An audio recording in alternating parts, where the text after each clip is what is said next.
What if your personality isn't actually yours? There is a very uncomfortable possibility I want you to consider. Some of the things you call your personality might have absolutely nothing to do with who you actually are. I'm just private. I don't like attention. I'm really not that ambitious. All of that is noise. Along with, I'm easygoing in relationships. Maybe I would never wear that. I could never wear that. And I'm not the type of person who posts herself online. Okay, but are you? Or did you become that person because at some point being anything else came with consequences? Because in this video, I want to show you the most important three things. First is how other people and their opinions can quietly become your personality without you even noticing that. The second, why protecting your personality can affect everything from the man you choose, the money you make, and how visible you actually allow yourself to become in the whole process. And the last third, I want to introduce you to what I call an alter ego. Not the fake character you invent, actually the opposite. The version of you that was there before everybody else started voting and sharing their opinions who you're supposed to be. So let's get into it. The fake personality. Let me introduce you to Sandra. Sandra wants to go to this new beautiful restaurant. She wants to put makeup on. She's already looking at the menu online. She knows exactly what she's gonna order when she gets there. Then Sandra remembers that her friends sometimes goes there. And this is the hottest moment because this woman is the biggest gossip. And now Sandra starts thinking, what if she sees me? Who am I going with? How am I gonna handle the situation? What if she tells other people? What if she says something negative about me? What are they going to think of me? What are they going to say? And then suddenly Sandra doesn't really feel like going anywhere anymore. Why? Because she starts to tell herself, actually that restaurant isn't really my vibe. No, Sandra, it is. The restaurant is absolutely your kind of vibe. You have been looking at their pasta for the last 3 to 5 weeks. You're just being scared of being seen down there. And this is where it gets even more interesting. Because if Sandra does this enough times, she eventually stops experiencing this as fear. It actually becomes a different story. It becomes her internal dialogue that whispers, that's just not who I am. And I think we massively underestimate how much of what we call the personality can actually be just adaptation. You do something, somebody reacts, you feel embarrassed, rejected, judged, laughed at, and excluded all of a sudden. So your brain learns how to adapt to that. Don't do that again. And after enough repetition, you don't consciously think, I'm avoiding judgment. Contrary, you think, well, I'm just a private person. And those are two completely different things. Now we're gonna talk about how other people get inside your identity. Think about your own life. Maybe you want to start posting online and immediately you imagine people from school watching you, people from your job, your colleagues, your ex, his new girlfriend, and that one woman who hasn't spoken to you in 7 years, yet apparently she still has voting rights over your career, so you don't post. And then you say, social media just isn't really for me. I don't like social media. Maybe. Or maybe visibility doesn't feel safe yet. Maybe you want to wear something more feminine, something more sexy, maybe more noticeable. And you put it on at home and you love it. Then suddenly you imagine walking into the room wearing it and off it comes. That's too much for me. Who's talking here? Is it? Really? Or is being looked at too much for you, as from someone else's opinion? Maybe you want more money. You genuinely do, because it accelerates your freedom. and you really want freedom, you want beautiful things, you want comfort, you want choices, you want options.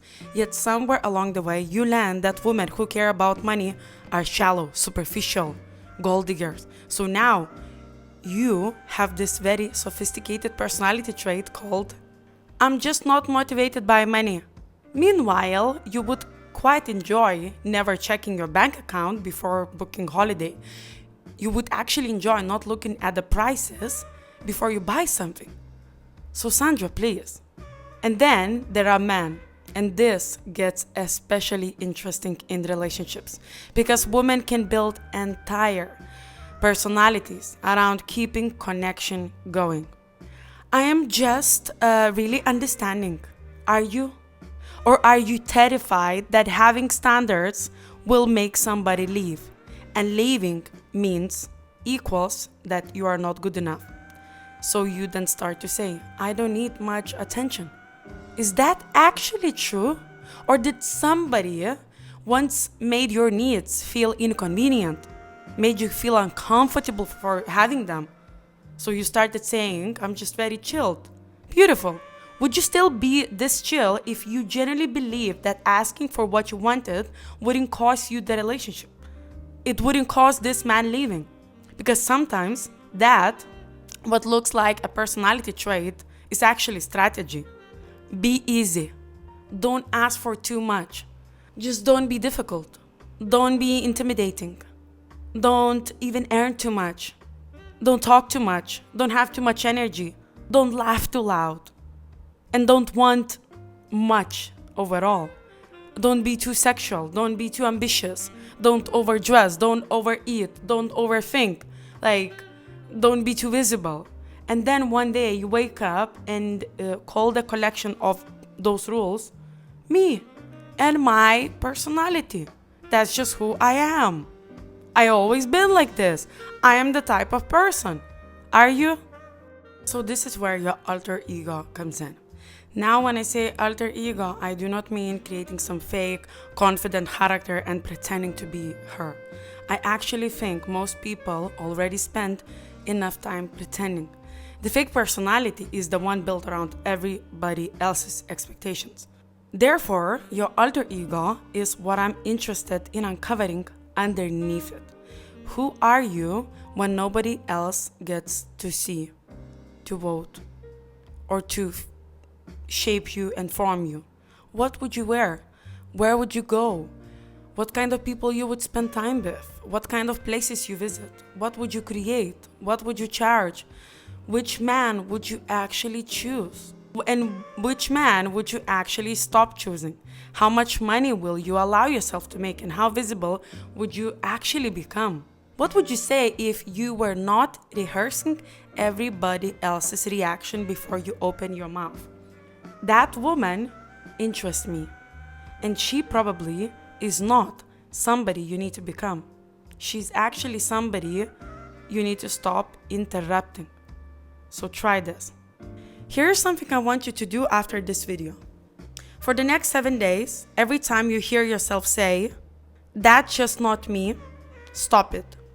Stop it immediately. Don't force yourself to do anything. Just ask, is that actually not me?